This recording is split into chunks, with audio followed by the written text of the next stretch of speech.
Hey, Eagle fans, it's Thomas Mott. Welcome to Fiddle Eagles Now. It is time for a weekend mailbag, as we always do here on the channel. I don't have to tell you guys what's going on. You know, it's the weekend. He just uploaded a video, and it's going to be a weekend subscriber mailbag video. So we're going to jump into your questions first, though. Shout out to Mark Harewood. I didn't say your last name. Harewood. He typed squad in yesterday's video, was a recent subscriber. And of course, if you guys want a shout out in the next video, which I guess would be Monday's video, stay tuned to find out how to do that later on in today's video. Of course, let's jump into our subscriber questions. Jack Joyner says, what are the chances that they brought in Tartt to replace Harris instead of Epps? I think it's a real possibility. I do too. You know, maybe I overlooked this. I don't remember if I actually talked about the fact that Tartt could be a competition for Harris. I think we all just assume Harris is one starter, and then it's Epps versus Tartt versus Wallace as the other starter at safety. But you are correct. Anthony Harris was nothing special last year, and I did highlight that a little bit during the season, but not enough. He's just quiet, right? He never made anything, many huge mistakes, but he never made any sort of big plays. Very much an average C-plus safety in the National Football League, not what he once was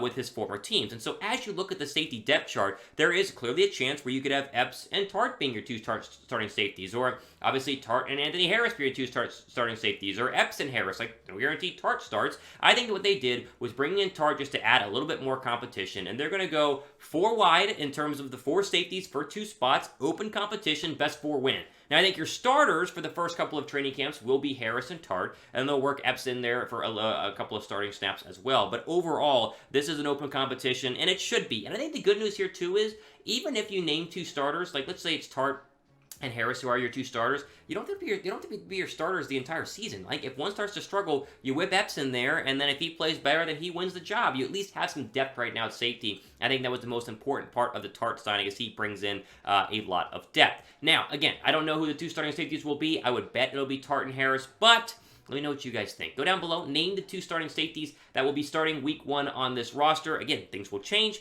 Obviously, we have a long way to go, but where are you guys at on the 2 starting safeties? Give me your thoughts right now.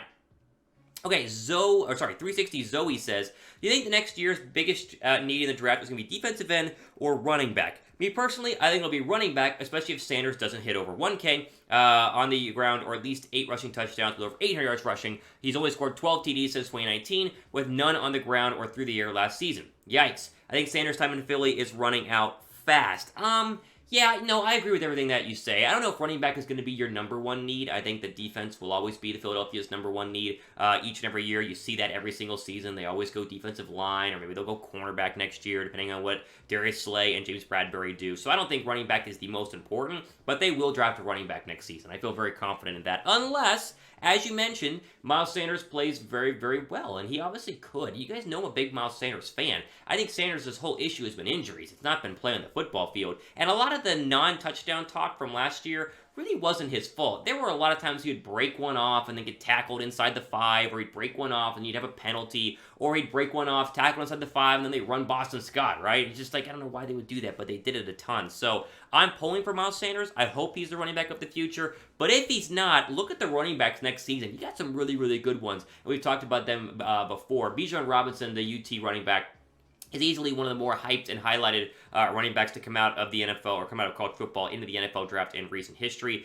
Devin Achane out of Texas A&M is a blazing fast back. I mean, you want speed on your team. Achane makes a ton of sense. You got Zach Evans out of Ole Miss as well, and then Tank Bigsby out of Auburn, a name you're going to get to know a lot, because Auburn's going to run a ton of Tank Bigsby this coming season. He's got a fun name as well, right? How many running backs are named Tank Bigsby ever in the National Football League? So I think you're on to the right thing here. I think they will go running back at some point. They won't spend a first-round draft pick on it, though. Mark my words. You don't do it in the National Football League these days. Wait for round 2, 3, or 4.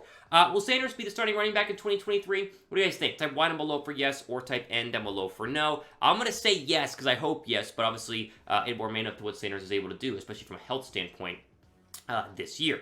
Okay, make sure you guys go ahead and subscribe and turn on notifications. Right now, we're at 30,505 subscribers here on the channel. If you want a shout out, here's how you do it. You type Mott down below, and then the more times you type it, the better chance you have. So spam Mott down below in the comments section, and make sure that when you turn on the notification bell, you hit all notifications, because YouTube is so weird sometimes where you hit the notification bell, and it still doesn't select all notifications, so you still miss posts from us here on the channel. So either way, turn on notifications, subscribe, and spam Mott down below in the comments section for a chance, because again, producer Trace pulls all of the shout-outs. I don't do it, it's him. So if you don't get pulled, blame him, not me. But go ahead and get your subscriber and comment down below for a chance to be featured on Monday's video.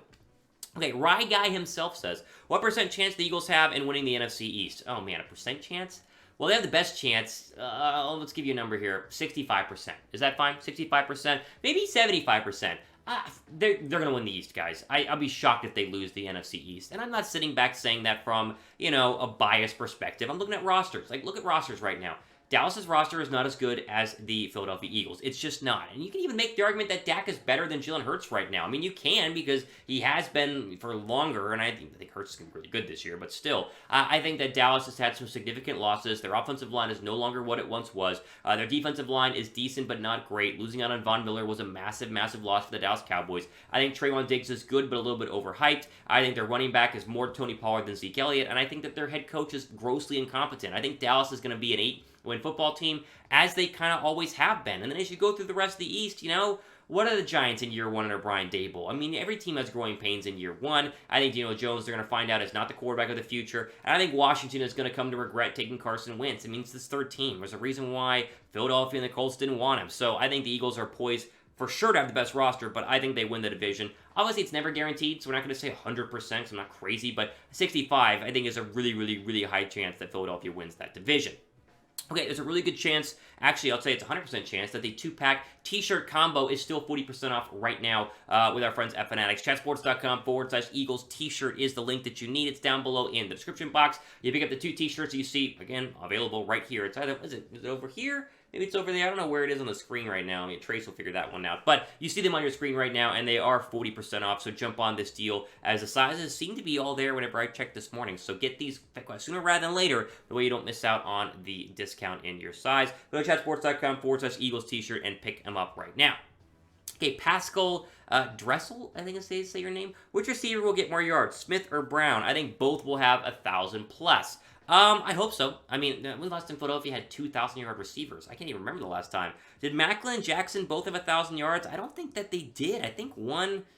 It's been a long time. Let's just say that. It's been a very, very long time. I don't care. I don't care who has more yards. I hope both have an incredible season. But I would make the argument right now that DeVonta Smith will have more yards. I think most teams will give the number 1 cornerback and put him over A.J. Brown. And Brown will still get his, but he's going to have a lot more battles with the better cornerbacks of the league, Trayvon Diggs, for instance. And I think Smith takes on your number 2 cornerback. One-on-one, he carves him up. I think he absolutely slices and dices him. I think that's another good reason why Dallas Goedert's going to ball out this year. But I would go with DeVonta Smith. I'm drafting DeVonta Smith in my fantasy league this year, like 100%. I'm taking him. I think he's going to be a monster. If I could only have one Eagle, it would be Smith. I think he's going to be an absolute beast. I think he has over 1,000 yards for sure. Drop a like, though, if you guys think the Eagles will have a 1,000-yard receiver. I think that we're pretty much guaranteed on that one.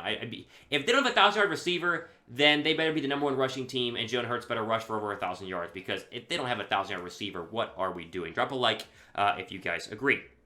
Okay, one more here. Let's see. Donovan Seward says, hey, Thomas, longtime listener, first-time caller. I like that. Wouldn't you want teams to view us as a sleeper so we could sneak some wins that otherwise wouldn't have been wins? Hashtag element of surprise. I mean, yes and no. Listen, I want the Eagles to be feared. There have been so many times since the Eagles Super Bowl year where I was hoping that Philadelphia would be considered one of the elite teams in the NFL, and even during 2018, 2019, 2020, they were, tough to play, but by no means feared. You weren't playing the Packers that week. You weren't playing the new Rams this week. I want the Eagles to be so good this year that each team is terrified to play them. Like, oh my gosh, we gotta go against this offense with A.J. Brown, DeVonta Smith, Dallas Goedert, Jalen Hurts looks great here in year 3. We gotta play against this defense. I play against the secondary. Like, I want the Eagles to be a really scary team. I think they will be a scary team. I think they're going to blow out the Lions in week 1.